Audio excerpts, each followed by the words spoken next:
नमस्कार दर्शकांनो, मी रजा इराणी ABN 24 इंडियामध्ये आपले स्वागत आहे। आजचा व्हिडिओ मुंब्रा येथील घडलेल्या घटनेवर मराठी वर्सेस हिंदी भाषेवर आधारित आहे। मुंब्रा येथील मराठी आणि हिंदी भाषिक वादानंतर या वादामध्ये मराठी भाषेत बोलण्यासाठी भांडणारा विशाल गवळी या तरुणाने राज ठाकरेंच्या महाराष्ट्र नवनिर्माण सेना पक्षाचे ठाणे जिल्हा प्रमुख अविनाश जाधव यांची भेट घेतली।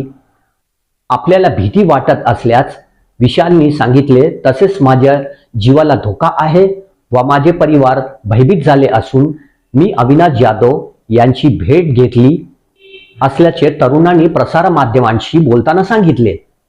अविनाश जाधव यांनी या प्रकरणावरून मुंब्र्याच्या काही लोकांना थेट घरात घुसून मारण्याचा इशारा दिला आहे, हे सर्वांना माहीत आहे।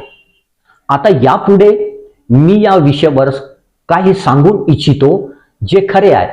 मी स्वतः इराणी मुस्लिम कुटुंबातील आहे आणि लहानपणापासून कळव्यात राहून मोठा झालो आहे। आजपर्यंत मला माझ्या एकाही मित्रांकडून किंवा शेजाऱ्यांकडून कोणतीही अडचण आली नाही। मराठी माणसासारखे शिस्त डिसिप्लिन मुस्लिम लोकांमध्ये नसते, हे मला पण माहीत आहे आणि आपल्याला पण माहीत आहे। मुंब्र्यात राहणारे अधिक लोक बाहेरून आलेले आहे, हे सत्य आहे जे ते स्वतःहून नाकारू शकत नाही। मुंब्र्यात किती बंगाली मुस्लिम, बिहारी मुस्लिम, यूपीचे मुस्लिम आहेत। संध्याकाळी जाऊन बघा काय अवस्था आहे मुंब्र्याची। माणूस रस्त्यावर मोकळेपणाने फिरू शकत नाही। मुंब्र्यात रस्त्यावर एवढी गर्दी आणि रहदारी असते आणि वाहतुकीचे कोणतेही नियम पाळले जात नाही। प्रत्येक दुचाकी सवार हेल्मेट घालत नाही। प्रत्येक जण गुंडागिरीचा कायदा पाळत आहे। चर्ची गंजेटी सारखे नशा करणारे प्रत्येक गळीत सापडतील। या लोकांना कोण प्रोत्साहन देत आहे? त्यांना का रोखले जात नाही? एखादा मराठी माणसाच्या कॉलनीत जाऊन बघा किती स्वच्छता पाळली जाते आणि यांच्या कॉलनीमध्ये जाऊन बघा काय अवस्था असते। इथे घाण तिथे घाण, इमारती खाली उभे राहिल्यास वरून कचरा थेट डोक्यावर पडेल। मी जे बोलतो ते त्यांना आवडेल की नाही याचा मला काही फरक पडत नाही, परंतु मी जे खरे आहे ते बोललो।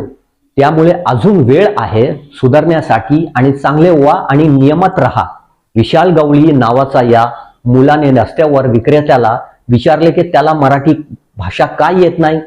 जर तुम्हा लोकांना मराठी येत नसेल तर तुम्ही कमीत कमी हळूहळू बोलायला शिकण्याचा प्रयत्न करा, पण एका मराठी माणसाला या विषयावर शिवीगाळ करणे, धमकी देणे ही गोष्ट चुकीची आहे।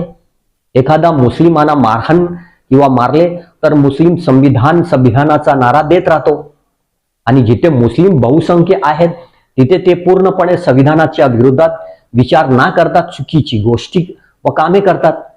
जसे गुंडगिरी करणे, चरस विकणे, गांजा विकणे, MD विकणे, व्याजावर पैसे खाणे, चोरी करणे। बहुतेक तुरुंगात ही मुस्लिम सापडतील, हे सत्य आहे।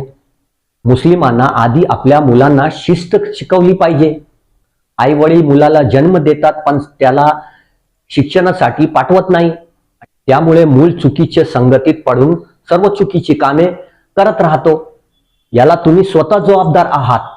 विशाल गवळींनी जे काही बोलला ते बरोबर आहे। महाराष्ट्रात राहायचं असेल तर मराठी बोलावा लागेल, नाहीतर मराठी बोलायला शिका। दादागिरी व गुंडागिरी करू नका। मुंब्रा इथे राहणारा एका काकांनी व्हिडिओवर ही माहिती दिली की ठाणे जिल्हा मनसे अध्यक्ष अविनाश जाधव हिंदू मुस्लिम मुद्दा बनवत आहे। हा मुद्दा हिंदू मुस्लिमांचा नाही, हा मुद्दा मराठी माणूस आणि मराठी भाषा बोला असा आहे। याला चुकीचे रॉंग टर्न देऊ नका। मुंब्रा रेल्वे स्थानक ते कौसा हा संपूर्ण रस्ता फेरीवाल्यांनी अडवला आहे। मुंब्रा नगरपालिका आणि पोलीस काहीही करू शकत नाही।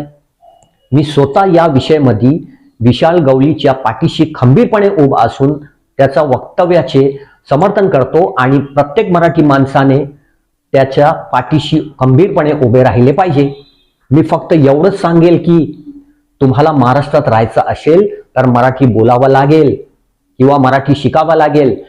कृपया या विषयावर आपण किती मराठी माणूस सोबत आहात कमेंट बॉक्समध्ये तुमचे मत व्यक्त करा। जय हिंद, जय महाराष्ट्र, धन्यवाद।